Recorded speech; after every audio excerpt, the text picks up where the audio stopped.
Capítulo 20. Os comitês de fábrica após a Revolução de Outubro. Em 07 e 14 de janeiro de 1918, isto é, menos de 3 meses após os bolcheviques terem tomado o poder na Rússia, foi realizado em Petrogrado o primeiro Congresso Pan-Russo dos Sindicatos.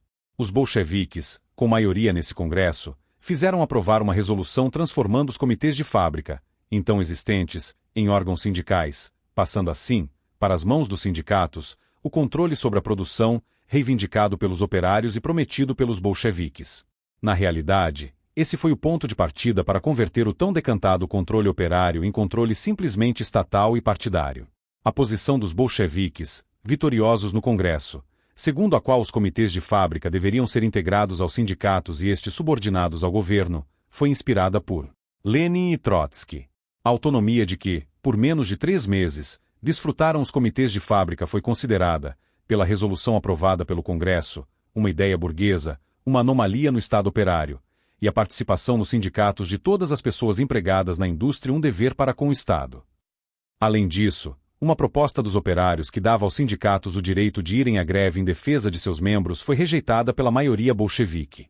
3 meses depois, em abril de 1918, uma reunião do Conselho Central dos Sindicatos aprovou uma resolução segundo a qual os grupos independentes, os comitês de fábrica, que recusassem submeter-se à disciplina sindical poderiam ser expulsos dos sindicatos e demitidos de seus empregos. Em setembro do mesmo ano, através do líder bolchevique Tonsky, a política do partido em relação aos sindicatos tornou-se mais clara. No primeiro Congresso dos Trabalhadores Comunistas nas Estradas de Ferro, Tonsky declarou que a primeira tarefa dos comunistas é criar sindicatos bem estruturados nas indústrias. A segunda, apoderar-se dessas organizações por um trabalho tenaz. A terceira, estar à cabeça dessas organizações. A quarta, expulsar qualquer grupo não proletário e a quinta, colocar o sindicato sob a influência comunista. Na realidade, as tarefas colocadas por Tonsky apenas ratificavam o processo, já em curso, do completo esvaziamento dos comitês de fábrica. Em janeiro de 1919, o segundo Congresso dos Sindicatos elegeu uma comissão executiva com plenos poderes para baixar normas obrigatórias para todos os sindicatos e para os membros desses sindicatos. A violação dessas normas por parte dos sindicatos levaria à sua expulsão da família dos sindicatos proletários. Em outras palavras, isso significava o poder de caçar a entidade sindical, atitude que no Brasil, por exemplo, os dirigentes da Central Única dos Trabalhadores consideram arbitrária e fascista, quando, com base na lei, foram afastados dirigentes sindicais das direções dos sindicatos. Em dezembro de 1919, na 8ª Conferência do Partido Bolchevique, foi aprovado um regimento interno para as células partidárias, objetivando colocar sob a completa direção do partido as organizações de massa. Segundo esse regimento, o comportamento disciplinado dos militantes do partido no movimento sindical deveria facultar ao partido a direção dos sindicatos. Ainda em dezembro de 1919, o Pravda publicou as teses sobre a transição da guerra para a paz, de Trotsky. Nessas teses, Trotsky propunha a militarização do trabalho com a definitiva estatização dos sindicatos, que deveriam deixar de lado seu papel reivindicativo de lutar por melhores salários e melhores condições de vida e trabalho, e passar a cumprir as funções do Estado, organizando a classe operária para aumentar a produção. Essas teses, publicadas no Pravda, haviam sido apresentadas ao Comitê Central do Partido no dia anterior, com o apoio de Lenin. Reforçando e desenvolvendo essas teses, Trotsky publicou, em julho de 1920, o livro Terrorismo e Comunismo e, em 8 de novembro desse mesmo ano, numa reunião do CC do partido, apresentou um estudo sobre os sindicatos e o seu papel no futuro, ocasião em que Lenin retirou seu apoio às teses de Trotsky, cerca de um ano após serem publicadas no Pravda. O Comitê Central rejeitou esse documento, os sindicatos e o seu papel no futuro, por um voto. Em seu lugar foi aprovada uma resolução, proposta por Lenin, redigida em termos mais prudentes, porém, no fundo, com o mesmo conteúdo intervencionista e limitador do papel dos sindicatos, mantendo o essencial da política do partido, atrelamento dos sindicatos ao Estado e o seu papel de correia de transmissão entre o partido e a massa de trabalhadores sem partido. No entanto, as teses de Trotsky sobre o papel dos sindicatos, alguns anos depois, viriam a ser colocadas em prática por Stalin, homem que mandou assassiná-lo. Um pouco antes, em março de 1920, Trotsky havia apresentado essas teses ao 9º Congresso do Partido, insistindo, ainda com o apoio de Lenin, na militarização do trabalho. Trotsky propôs, então, que os trabalhadores pudessem ser transferidos, nomeados e comandados, exatamente como soldados. Defendendo a obrigatoriedade do trabalho, Trotsky advogou a necessidade da formação de patrulhas punitivas, pondo em campos de concentração os que desertam do trabalho. Segundo os trotskistas, essas posições equivocadas foram defendidas por Trotsky face às necessidades concretas de sobrevivência do país num período de guerra civil. Guerra é guerra. Seriam, assim, medidas de emergência para uma situação de emergência, assegurar a continuidade da revolução. Essa interpretação trotskista, entretanto, falseia a história, pois foi depois da guerra civil praticamente terminada que Trotsky mais insistiu na obrigatoriedade do trabalho através do controle do aparelho sindical. Trotsky continuou afirmando que a coerção, o enquadramento e a militarização do trabalho não são apenas simples medidas de emergência, e que a militarização dos sindicatos e a militarização dos transportes exigiam uma militarização interna ideológica, dando ao Estado operário, em períodos normais, o direito de forçar qualquer cidade ao fazer qualquer trabalho em qualquer local que o Estado escolher. Voltando ao 9º Congresso do Partido, prevaleceu, mais uma vez, o ponto de vista político de Lenin que, não discordando em nada das teses de Trotsky, fez aprovar uma resolução segundo a qual nenhum sindicato poderia intervir diretamente na gestão industrial. Convém recordar que essa posição de Lenin viria a ser ratificada, depois, pelo 10º Congresso, em 1921, e, anos mais tarde, cristalizada como orientação definitiva do partido já sob o comando de Stalin, para quem os comunistas devem contribuir para o estabelecimento da ordem e da disciplina nas fábricas, e os representantes dos sindicatos devem receber ordens para não intervir nos problemas de direção. Para assegurar o cumprimento de suas resoluções, o 9º Congresso nomeou Bukharin e Radek para o Conselho Central Pan-Russo dos Sindicatos, legitimando, assim, o intervencionismo partidário, uma vez que esses dois ilustres dirigentes bolcheviques não eram operários ou sequer haviam sido eleitos, jamais, em qualquer instância do movimento operário.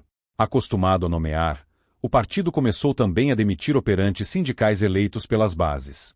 Foi assim que, em agosto de 1920, Trotsky, que havia sido nomeado comissário dos transportes em abril, resolveu demitir toda a diretoria do Sindicato dos Ferroviários quando esta protestou contra um decreto que colocava maquinistas e mecânicos sob a lei marcial. No Brasil, ao contrário de Trotsky, a CUT, onde estão todas as organizações trotskistas, considera fascista a lei que proíbe a greve em atividades essenciais, como, por exemplo, os serviços de transportes. No livro Terrorismo e Comunismo, Trotsky ampliou suas teses intervencionistas, defendendo a substituição do poder da classe operária pelo poder do partido. A executiva do nosso partido se encarregará de resolver não só as questões de princípio sobre o movimento sindical, mas também os conflitos que podem surgir no interior dessas organizações. Cabe, assim, à ditadura do proletariado, que Trotsky definiu como dominação imediata de uma vanguarda revolucionária, o partido, que se apoia nas massas, dirigir os sindicatos, transformando-os simplesmente em órgãos produtores do Estado soviético. Como aparelhos do Estado, cabe aos sindicatos, segundo Trotsky, exercer repressões revolucionárias contra os indisciplinados, contra os elementos perturbadores e parasitas da classe trabalhadora. Antes da tomada do poder, o partido e os sindicatos eram organismos destinados a preparar a revolução.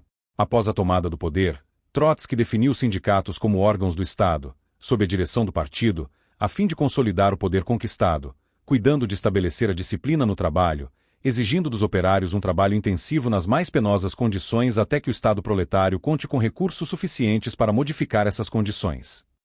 Como se vê, Trotsky não abria mão da manutenção do poder com o partido, vanguarda da revolução e depositário das mais sentidas aspirações históricas dos trabalhadores, e, portanto, seu único representante legítimo, do qual todos os demais organismos nada mais eram do que seus instrumentos. E o que dizia Lenin de tudo isso? Em dezembro de 1920, num discurso pronunciado em uma reunião dos militantes do partido, delegados ao 8º Congresso dos Sovietes, Lenin dá a sua versão sobre o assunto, discordando, não no essencial, das teses de Trotsky, já colocadas em prática pelo partido desde abril, com sua evidente aprovação. Diz Lenin, sem contar com uma base como os sindicatos, é impossível a vanguarda, leia-se o partido, que exerce a ditadura em nome do proletariado, cumprir as funções estatais. Os sindicatos criam um vínculo da vanguarda com as massas. Como fontes de poder estatal, os sindicatos, por sua vez, fornecem o espaço social para que a ditadura do proletariado possa ser exercida pelo partido, pois é impossível exercer essa ditadura sem as várias correias de transmissão que vão da vanguarda. As massas da classe avançada, leia-se aos militantes, e, destas, as massas trabalhadoras. Evidentemente que, como correias de transmissão, Os sindicatos não podem ser autônomos, é uma lei da física, não podem desempenhar um papel independente, o papel para o qual foram criados, mas somente reproduzir como uma roda dentada no mecanismo movimento que lhes é transmitido. Simulando combater a visão trotskista do sindicato como órgão de coerção do Estado, Lenin introduzia, com as expressões correia de transmissão e roda dentada, a sua visão do sindicato como órgão auxiliar do partido na condução das massas trabalhadoras. Como escola de governo, escola de administração e escola de comunismo, os sindicatos nos regimes ditos socialistas devem permitir que o professor partido guie incondicionalmente os seus milhões de trabalhadores associados na direção das tarefas necessárias à consolidação da ditadura sobre o proletariado.